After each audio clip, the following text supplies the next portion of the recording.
Hello, boys, and welcome back to Rugby Rodeo. This week, we're going to be talking all things Six Nations, review of the Island game, and going forward in the next few games. Wow, you've got a really husky voice this week, haven't you? Yeah, being shouting, telling people what to do. Oh, I just did it for the pod because some people are into that. I think some people will be into it for sure. They'll be having this on full volume.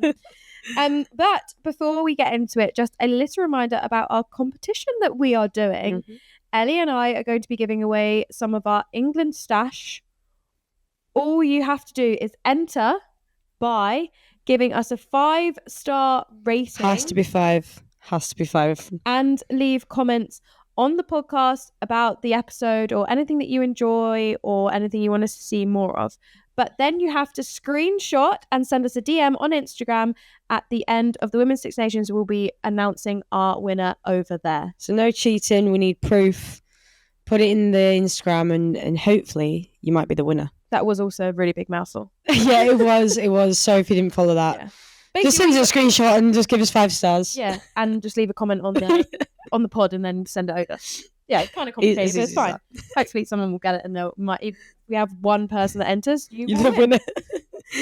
So anyway, let's go into Ireland. So no, before we get into it, we have just had a meal together as a team. Oh, we have. We are in the hotel. Yes. Which was nice. We had giggling squid. What did you have? I got sticky chicken. I think there was a lot of sticky chickens. Lots of sticky chicken. Yeah, but I put mine into a burger and with avocado. Yeah, banging. It was so nice. Yeah. Anything else? I'll let you just think I did get rice, but the burger did it for me. I had 2, so booking season it is. Yeah. What about you? I had the salt and pepper squid. If you don't know, get to know. Might as well. If it's giggling squid, you might as well get the squid. Come on. Do you know what I mean? And it always has loads of spring onion, which is at the moment my favourite. And then I had a prawn pad thai, and again, Archie won't be listening, but I will brush my teeth after because it had peanuts on. Don't kiss him. Anyway, obviously played Ireland last weekend in Cork. If you didn't watch it, go back to BBC iPlayer and give it a watch. Very interesting game. Definitely a game of two halves. Definitely. 5-7 at half time. I think there was a lot of excitement, I think, for fans and people watching when we did come in at half time. And for us it was about really putting our foot down and having some honest conversations, really. Yeah, definitely. But before we talk about the game, we're going to talk about just away trips in general. Yeah. So obviously Ireland's not too far away, only an hour on the plane. We headed over on Thursday afternoon after one of our sessions. We went to Heathrow Terminal 2, if anybody really wants to know all the details. And then we number words. Yeah. And then we could get some food, get some snacks, and then headed onto the plane. A lot of people just shoved their headphones in, watch things. Watch something. Some people might even listen to the podcast. Yeah, who knows? Probably not. And then we get to Cork. We actually got there quite late, but there was a beautiful surprise, which were balconies. Well, I thought you were going to say the sunset on the bus. Oh yeah, the sunset. So we arrived. We arrived for sunset, and it was really funny. So I think Jess might have said, or someone might have said, look at the sunset, and then everyone together went, oh, and it just. To be fair, it went on probably too many times, but it was getting funnier every time because everyone, did the exact same thing. It would be like, oh, look at the moon. Everyone go, ah. So there were some giggles even after a little bit of travel. But like you said, we didn't have a balcony. I didn't have a balcony, but lovely hotel. We've been there before. Well, I've never. Sorry, going back. So I haven't played Ireland away in 6 years. Really? Yeah. The first and only time I have played Ireland away was when Rosie Gallagher got her first cap. Wow. I know. I didn't know that. Yeah, that's cool. Crazy. Back in 2019 or something. Because then the year after they were home, the year after that it was COVID. The year after that, sorry, my maths isn't mathsing. So it just basically worked out that I'd never played Ireland away, and then now I've played them twice. Anyway, sorry, where I was going with that, I have no idea. Anyway, Cork's nice. Really? It was really sunny. Yeah. And what I like about Cork, we were in the city, we were in the city and there was a lot going on. But I just liked that there was loads of little coffee shops and the sun was shining. Yeah. And we were by the river. And we were by the river. Is it called a river? Canal, river, yeah, something like that. And sorry, we're really like word bombing here, but on the day of the game, there was boat races. Yeah, on the really river, cool. So we could all sit on our balconies and watch the boat races, and there was music and there was like drums. It was cool. Really, it was cool. And when I heard the drums, I thought it was all the Ireland fans getting ready for the game. It wasn't. It was for the boat races.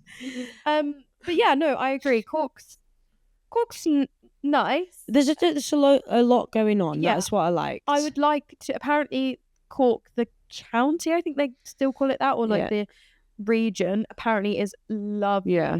But we were just in the inner city. Yeah, the inner city. I wouldn't say somewhere I would go back to personally. Okay, so tell me. Let's do. What is it? A pit and a peak of Cork for you. Excuse me. A pit and a peak. Okay. So one good thing, one bad thing of the York away trip. Okay. The good thing was the balcony. Mm-hmm. I really, really enjoyed that. I think it was just nice to have that indoor-outdoor, al fresco dining kind of feel. And then the peak. No, what's that? Peak. Yeah, peak was a few moments later. I don't know. Like the town just wasn't a bit of me. Yeah. But it really gave me like where I'm from at home. Okay. Not that anyway, I'm not really going to go into much detail in that, but it just gave me that kind of vibe, and I was like, oh, like nostalgia. Yeah, it just was like, oh, don't really like it. But anyway, what about yours? I'd say the peak. I really liked the coffee shop that we found ourselves at. They had Three Falls. Had delicious pain au chocolats. The coffee was delightful. Yeah, and I just really like the cups. They were like these pink cups. Yeah, and I really I like the finer detail when that. Nice. The pit for me, that the swimming pool you had to wear a swimming cap for. Come on. Come on, seriously. You come ain't on. taking this, mate. Come on, it's not getting in there. But yeah, that was probably my pit and peak. How many times did you go to the swimming pool then after that? Once. That was the only time. Yeah, didn't go back, so can't do that to my hair again. So we've had a couple of questions, or when new people have come in, they get a bit of anxiety around the bus because obviously some people sit in the same seat. Oh yeah, and obviously. I actually will call her out because I'm sure she'll be happy to. But when May Campbell came into camp and she was playing against Italy, you guys got the bus up to York. Yep. And she went to me, she went, oh, like, what's the seating arrangements? Like, can I sit at the back? Or like, are there cool kids there? And I was like, yeah, you're not cool kids. You can't sit there. No. But it was a different kind of bus, so that's not the same. But on, like, I would say Captain's Run and match day, like everyone does have a seat. You're a bit more fluid. I'm a bit more fluid because the bus has changed. This away game was a prime example of that. The bus that we got from the airport to the city was different to the one that took us to the training ground or the stadium. Yeah. So already I was first off next to Alex. Then on game day I thought, oh, I'll probably going to be sitting next to Zoe Alcroft because that's where I've been for the rest of the tournament and in GBXV. But then Berna was there at one point because we changed buses. And then Berna was like, oh, sorry, Ellie, like, do you need to sit there? And I was like, girl, I do not care. I really don't care. As long as I'm on that side of the bus, I don't really mind. There's a little bit. It's just that side of the bus because I know who I'm looking at. I don't actually know who's behind me or in front of me most of the time. But yeah, people, I think a few of the girls do have set seats. Or set couples that they sit in. Couples. I do have a couple that I sit in, and I do have a seat that I sit in. Yeah, well, there you go. So I am one of those culprits. But there probably is a little bit of anxiety on where to sit. We should have like red and green flags if you're available. Yeah, I'm available to sit next to me, please.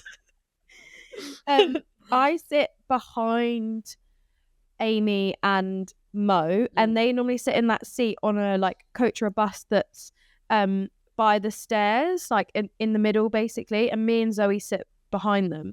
And normally we have Zoe Alcroft and Ellie to our left with like Marley and Rosie. And then behind us, actually it's been quite fluid. Like currently it's what has been Meg Jones, but then Kelsey is behind and her. Meg's normally in front of me. Yeah, so it's all muddled. It's all a bit muddled. Maybe but that's why we went 7-5. Yeah, in at half time, potentially. maybe. Potentially. Or it was because I was early to the... That put me off. No, right, okay. So let's talk a little bit about this, guys, because this was the first thing that I thought. Obviously, like I said, if you've not watched it, go back and watch it. Ball gets out to the wing. Jess puts a beautiful grubber in. Beautiful grubber. And I thought, it's really it's sitting up for me here. And then as I went to... We have moved on to the game as well. Yeah, sorry, we have. This is the game. So as I'm trying to catch it, it was like bobbling in my hand, and then suddenly it wasn't there anymore. It was forward. And the first thing I thought was it was because I was early to the meeting, because I was early to the meeting before we went to the game, and Jess did pick it out. Jess said, "You're early." I said, "What are you doing here?" And I thought, "Yep, it's going to be a bad game today, isn't it?" And also, sorry, Ellie stuck her hand out in the game, and we have heard some rumours that potentially should have been a yellow card. Yeah. I didn't mean so to. That's twice now. Yeah, you would have got a yellow card. For being so stop it. Learn from your mistakes. I don't even know why I was there. It made me feel really uncomfortable. I sat down and I was like, "What the hell are you doing here?" I'm normally, obviously, by now, extremely late. Well, no, I'm on bang on time. Like, the clock strikes. I know everyone is like waiting. You do like run in though. Sometimes I run and then I like walk as I'm coming in, so they're like protecting my breathing a little bit. But we will go on to the game. Yeah. So it was, in the end, result was Ireland 5, England 49. It was scoreless for the first 24 minutes. Yeah. Then Ireland scored first. Second time in 2 games oppositions have scored first. Are we starting slow, or are people like knowing what we're going to do, or are they really up for us in the first I think, I can't remember who said it. Everyone's going to be up for playing England. Yeah. Everyone wants to be the team that beat England, because we're currently unbeaten for quite a long streak. Sorry, not to interrupt, but I am going to interrupt my lymph runners. But everyone's going to be up to play against us. It doesn't matter who you are. So I don't think it's necessarily a slow start. I just think it's all guns blazing. I think that there was some execution pieces. We might have gone to the edge probably a little bit too soon without going direct and sucking players in. But we did problem solve very well at half time. But that was kind of my thought going into it at the start. The Ireland fans were fantastic, really loud. Every time I was trying to catch a high ball, they were all like, "Whoa." So I just think, playing Ireland in Ireland, playing against an Ireland team who the past 2 years have developed more than anyone could have probably imagined. I never thought it was going to be an easy game, and scoreless for 24 minutes is probably a true reflection of that. But it's a really good learning for us, because obviously we haven't played Ireland when they've been on this up now, and they were just putting us under a lot of pressure, and we just needed to problem solve a little bit. Yeah, we spoke last week on the pod about how they've obviously beaten New Zealand and WXV, and they're on this high, and Scott has done a really good job with them, and I think we felt that in the first half, definitely. And I wouldn't say we weren't surprised. We knew it was coming, but I think we weren't at our best in the first half, and I think that's not discrediting Ireland at all. They definitely brought it to us, and they had a lot of creativity which we had to deal with. Yeah, but I think we created pressure on ourselves as well, on top of them putting pressure on, because we can deal with pressure. Yeah, but I think we're probably sometimes our own worst enemy by not relieving that pressure. And that's something that we speak about a lot in camp, is keeping the pressure on the other team, and we just didn't manage to get that in the first half. But I think that's when you do get together as a team. We do have those conversations at half time, and that's then when you can fix and go again. And that's the beauty of playing a sport that's 80 minutes long. Yeah, it can be, and the beauty of rugby is that it can go whichever way, and why it's exciting to watch as well. Yeah, definitely. And obviously I do think that the Ireland try was pretty good. It was good. It was really good. It is the first time that Ireland have scored against England since 2018. was in first try. Yeah. It was a fantastic try. And it was it was scored by Amee-Leigh Costigan. Sorry if I have pronounced your name wrong. Amee-Leigh. Amee-Leigh. Yeah, Amee-Leigh. She's a fantastic player, obviously. But you got to credit the kick as well. The kick. So we, obviously, watching Ireland, their 10, Dana, she's a very good footballer, as well as rugby player, but very good footballer. The kicks that she puts in are very clever.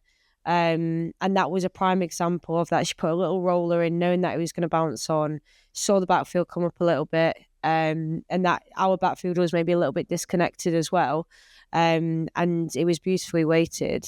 But then even from that, it was like, okay, let's problem solve here. We need to watch where she's going. The backfield will need to be probably a little bit more connected, a little bit tighter. And I think from that point onwards, we didn't have any major problems in terms of fielding her kicks. But it's good to have that happen. It's really good to have something happen that you have to work out. Otherwise, it gets to bigger games, finals, semi-finals, knockouts, whatever it is, and you're trying to problem solve on the go. So, yeah, it's credit to a very good Ireland team. The pressure they put on us defensively as well. They kept pushing us back and we kept getting banged. But I think it's a good tell of the depth that we've got as an England squad to get it right, work it out, and then come out in that second half and, just really put pressure on them in ways that we didn't in the first half as well. No, I agree. But please talk us through your try. What? Oh, I forgot that scored. Yeah, we could have been 2, but anyway, don't worry. What made you attack it? Obviously the ball went down. Yeah. So go from the ball going on the floor. I've always said bounce passes. We love a bounce pass. I love a bounce pass. I have to say it. But yeah, talk us through it. Obviously, I wasn't on the pitch then. Would have been gassed if I obviously was. Obviously, we would have celebrated with you, but wasn't. So talk us through it.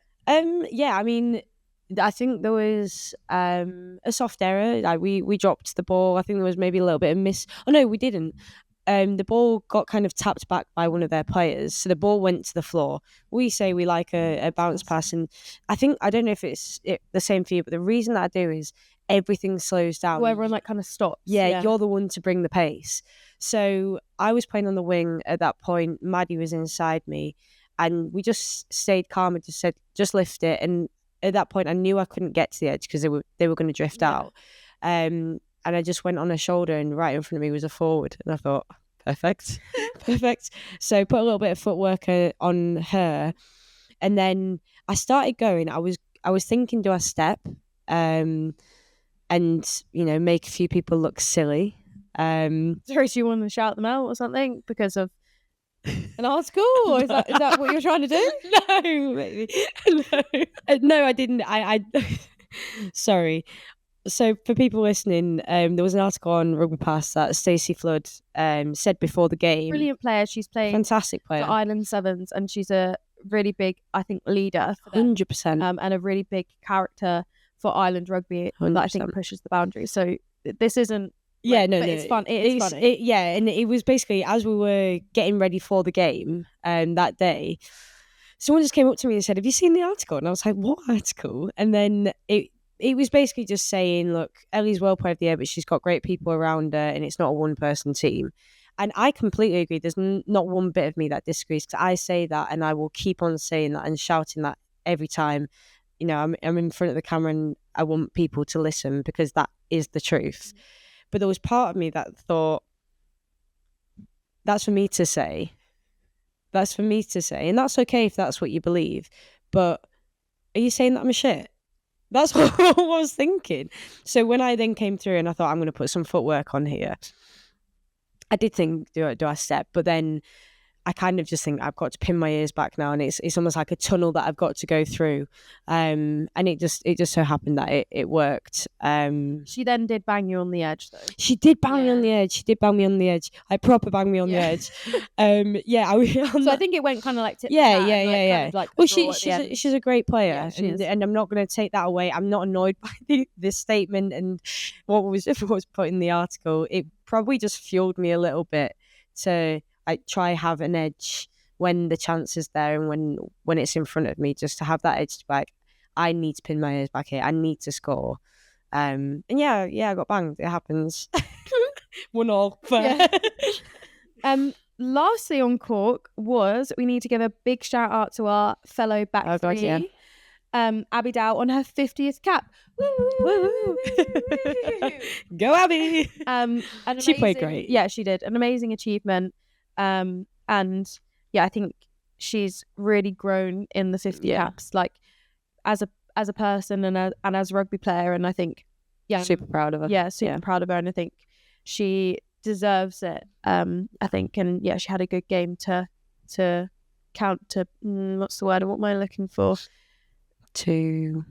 Anyway, she had a good game. She had a great game.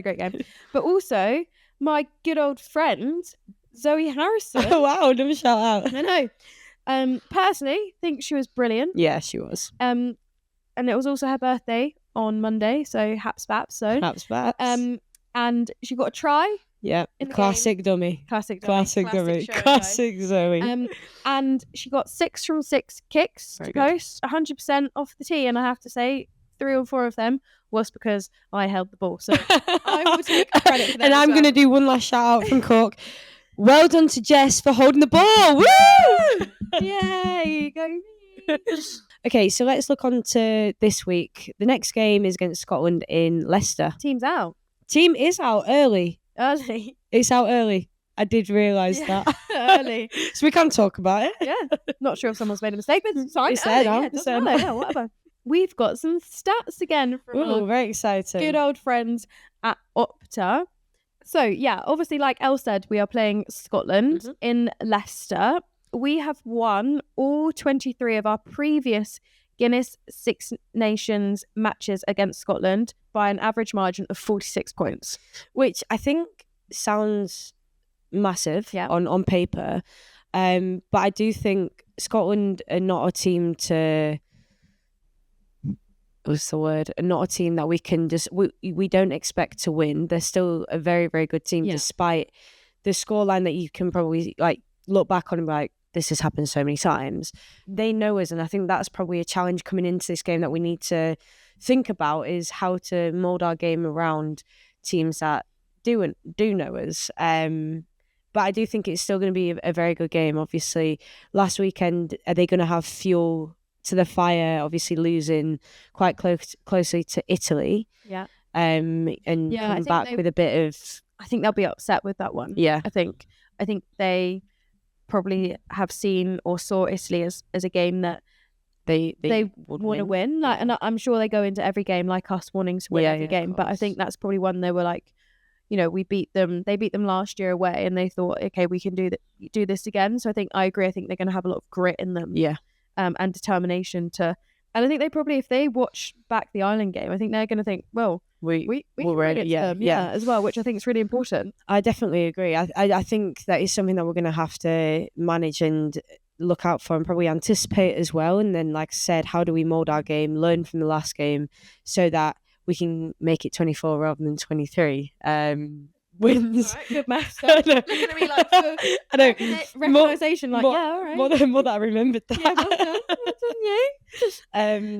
Is there anyone that you're looking forward to playing against us, or someone that we should watch out for?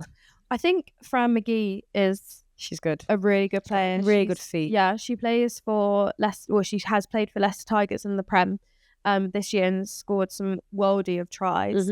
But she has beaten 24 defenders in the Championship this year, more than any other player. Sorry, back to you.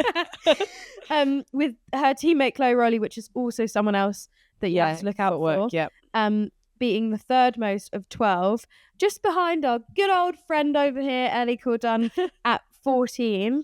And McGee has also made the joint most line breaks alongside our other fellow winger, Abby Dow, with 7 each. Yeah, so that's definitely something that we need to keep an eye out of, get her out the game. Yeah, early. I think she's just a big threat for them. Not that anyone else isn't, but I think she's a big attacking threat. Yeah, I think if she gets on the ball in space, I think you'll see her come alive, like a bit like, you know, you and I think, you know, you get ball in space and you think, all right, okay, here we go then, here we go, I'll have a go. But yeah, I think she is a really, really good player. And I agree. Along with Chloe Rowley and Rona Lloyd, I think they're a very solid back three. I actually think their back line is really solid. Like, I think, you know, Lisa Thompson has played outstandingly well for Ealing this year, and Emma Orr signed at Bristol, I think picked up a bit of an injury and hasn't played that much, but I think actually she's playing some really good rugby. So I think their back line is clicking at the moment, and I think it will be a big threat to us. Yeah, 100%. And that's, again, like I said before, that's something that we need to anticipate, and then just be better than that, so that, you know, we can go into the game and not feel like there's a threat. We want to be the threat. So make sure you watch it. It's at 4:45 again, on BBC Two and BBC iPlayer. Anywhere else? No, I think that's it. Because it's going to be a fantastic game to watch. Obviously, it's the back end of the tournament now, and everything is getting a little bit more feisty. So I don't know where I'm going with it. Yeah, so give it a watch and let us know what you think. Yeah, nice. I don't know where I was going with that. I'm tired. Yeah. So yeah, listeners' questions. Go on. Sorry, I don't know where I'm going with that either. Christ almighty. Also, we could just have to say sorry if this is all a little bit disjointed. We really hope that we have some really great editing skills done for us. It is currently 8:45 after a long training day. But we're fine. We're fine. We're good. We love doing this. We do love doing this. Love speaking to you guys. And this isn't sarcastic because I feel like my voice is being sarcastic, but we love and appreciate you all. So 100%. We love doing this, and we love seeing you in the crowd. There was a little girl, actually, I'm gonna say at training there was I had one as well. Yeah. I had one, and you got one piece of paper with shout-outs. Oh yeah, sorry. We'll get we to do that. Have shout-outs that we have, but we will get to that. But sorry, that's not what I was talking about. Sorry. There was this little girl. It was I think they won like a competition, and she had our Rugby Rodeo cowboy hat, and she was buzzing to see us. And I was like, I've just had a really hard training session, and actually this made me smile. Yeah, this has made my day. So I'm just actually going to be thinking about that now, and that's going to not get me through the end of this, but we appreciate a bit of hype. And I have had my little lint bunny, so maybe my sugar hit will go. Anyway, sorry. Listeners questions.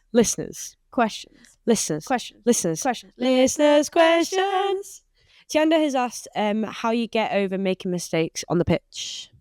I think it's a good question, but I do think it is different from person to person.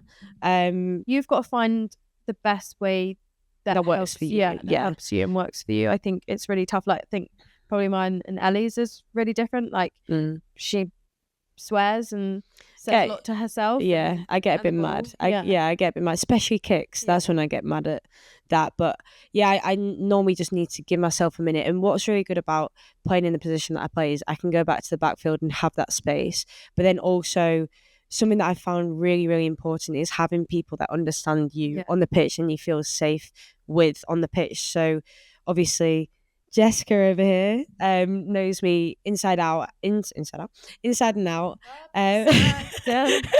And when there's those moments where there is mistakes, her, Meg, actually a lot of the backs, they get me into that safe space very quickly, and it's almost like, right, we go again now. Let's just do it again. Yeah, I think mine's a bit more, well, it's the same but like different. I don't swear at myself, but I think I just kind of say like, next job, like it's fine. But I think being on the edge is quite hard for that, because I think you then want your next impact to be really beneficial, really good, but actually it might take 10 bit 15 of time, like bit of time for actually to come. So I think that's what I've really struggled with. I think previously is thinking, okay, well, I've dropped that ball, I've knocked it on or whatever, but then my next action might not be until 10 minutes time. So I've really worked on being more verbal, being more vocal. So like if I've done something, not like hating myself for it, like speaking about it, but more like hyping up the teams, like telling the team to get off the line, or like communicating with Ellie more, or communicating with my 13 more,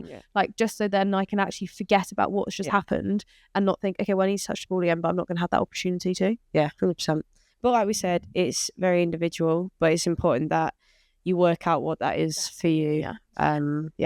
John has asked, what do you eat pre-game? Are you carb loading? Obviously. Yeah, obviously. Mine's bland as hell, but it is carb loading to the max. It's carb load night the day before? Yeah, day before. But pre-match, for breakfast, I have Weetabix with just a little bit of milk. It's disgusting. The next time she does it, I'll literally take a picture. Yeah. So we can put it on the story. Yeah, we will. Gross.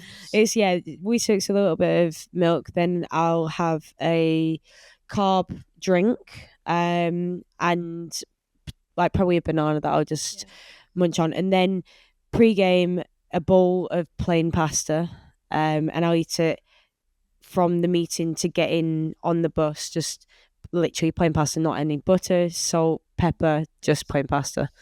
I don't really have, like, I just carb load. I'm not really stressed about what I eat. Like lots of bagels, pancakes, pasta. Me and Ellie sometimes tend to share half a banana in the changing room, or half a gel, which I think is really cute. I always like eat like half, and I then leave it, and she goes, you haven't. That is your side. That is yours. So or on the bus, if I've got a banana, we'll just half it. Anyone got if we're stuck in traffic, and I'm like, anyone got a banana? And everyone's just like, I've got a banana. It's a very good question though, because it's something that I've become really. That it is so plain, but all I'm thinking is fuel. Yeah, I have to fuel my body, which is why it's so plain and bland. But then I know that I can just keep on going with it. Yeah, it's weird. The Weetabix is weird, but we'll get a picture for you. So Stephen asked the hardest trainer in the Red Roses. So I think this is a really tough question. It is, because I think everyone trains really hard. Really hard, yeah. And I don't. Some people show it more than other people. But like, in what way? Just sweating. Or they're like Ellie sometimes will be like, can't do it anymore. Can't do it anymore. And I'm like, waiting for my second win. Yeah, I'm like, 60 minutes in. I'm like, you can do it. So I think everyone works really, really hard. And I think you wouldn't be here if you didn't. Yeah, I agree. And I think that's maybe what not sets us apart, because obviously everyone works really hard, but I think we do it for each other, and we do it for the team, and we do it for us as individuals. There's no one that's doing it, and they're the best. Yeah, I want to get better to help Elle, to help Abby, to help Meg, to help Tat, to help Hannah Bosman, to help more. Go on, keep going. But do you know what I mean? Like, I want to help. Yeah. I want to get better to help everyone in the team. Yeah. So I think everyone is the hardest trainer. Yeah, I agree. And we also bang on about how expect or assume the best of people. So like, if you're seeing Ellie and she's lifting 1,000 kilograms on a squat, that's not where I was going. If she's doing chin-ups, say for instance, without any weight, like I know that Ellie can do chin-ups with a lot of weight on. That day, that might be her best. That might be her very best her day. But that doesn't mean that she's not training hard. She is still training hard, but this is all she can give to her body. Yeah. And then in the next week, I see her with 15 kilos on. I'm thinking, Ellie's, feeling back to herself. But like, that's her best for today. Yeah, I agree. That's really, really pretty answer. I like that. Thanks. Tyann asked, favourite sweet treat post-game? I don't really know if I have sweet treats after the game. But sweet treat in general, let's go favourite chocolate. Let's change it a little bit. Favourite chocolate at the moment. I also think that Ellie says chocolate really weird. I do. Yeah, chocolate. Anyway, put in the comments till I say it weird. Favourite chocolate at the moment is probably Maltesers. I love Maltesers. How do you eat them? Oh, sometimes I bite the chocolate off and then eat the crispy bit. Yeah. Sometimes I suck the chocolate off in my mouth. Sometimes I suck the chocolate off and then let the Maltese bit disintegrate. Oh my god, same. It's so good, isn't it? Yeah. Currently, I love all chocolate because it's Easter and it's one of my favourite time of years. I will be doing an Easter egg hunt at the weekend. Oh god, watch out. Mia has asked if you're doing a wheelbarrow race with one other Red Rose, who would you choose? And which one would you be? The wheel or the barrow? I think I would be the one. Oh, if you had to do both. Right. If you like the race, because you swap, don't you? Yeah. I actually think we would be quite good together. I think we would. Yeah. I'm long though. I'm not very good at it. And you're a bit like all leggy and arms and like you're a bit hit everywhere. Lanky. Yeah. I am a bit lanky with it. I don't know. I think it's tough because I think Abidal would be quite good. Yeah. Very, strong as well. yeah. Or Mia Venner. Yeah, she'd be good as well. I think she'd be good. Alex Matthews. Yeah, but then you're gonna have to hold them. Yes, I think I'd pick like another winger. Yeah. I think Georgia Brock. Yeah. I think I'd choose you. Yeah. I think I'd choose you. Because you just push me. Choose you, I would. No, it's fine. Not offended by the word. But if we were to have one, you would be my first choice. Yeah, but I would have some of course. Final question for this week is: Beth asked, "How much are you looking forward to playing the last game of the tournament back at the Allianz Stadium against France, potentially for the Grand Slam?"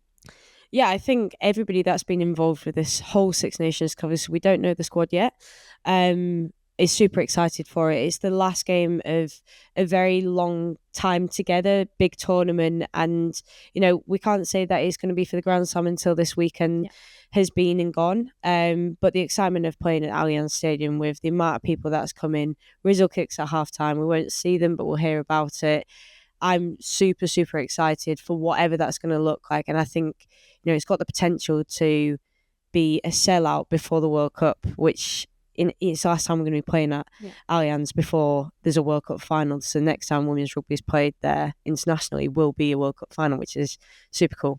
No, I agree. Beth, it was a fantastic question because it really leads me on to my next segment, which is we will be playing our final game of the Women's Six Nations at home at the Allianz Stadium on the 26th of April.